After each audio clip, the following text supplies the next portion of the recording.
the most important thing about writing a book is just, well, for me, is to, like, just have fun. Like, have fun, check mistakes, punctuations, and all that, because you don't want to mess up in writing a book.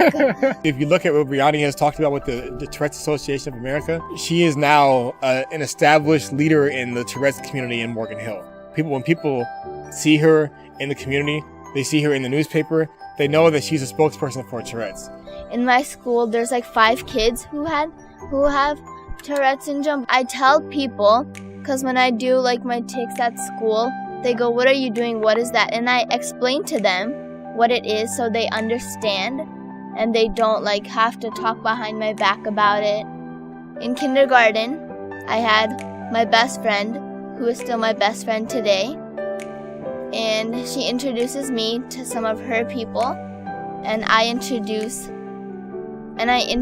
my people, and we just combine as a group and we hang out together. There are other students who have health issues, as far as like just things that they deal with on a personal level and even on a health level. But the most important thing for us is to help our students find healing, not just from stuff that people can see on the outside, but stuff that's inside their lives as well. You know, like Riyani has set the standard so high, and so the bar is so high. So we want every one of our students to reach the same level that she has with how she's promoted herself and been a beacon of hope for the community itself. You have to write your story with like 400 or less words. I wrote about like how I had a book signing party at Booksmart in Morgan Hill. There was a huge line. There's so many people. And so many people. A huge line with the book saying, "Please sign it." I kept a track on a piece of paper of who bought the book, how much money they donated, how Mr. David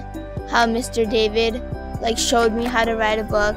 We want to continue to build that legacy off of Riyani's success going forward, where we're building leaders and we're building successful authors who will write for the rest of their lives and who will lead for the rest of their lives. She sold at least 500 copies. Yes.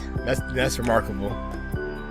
And on YouTube, the people who saw the video with Michelle Griego, I saw online that people who watched the video, they bought a book, and Really? I sold 8 copies. And What? That's awesome. Thank you.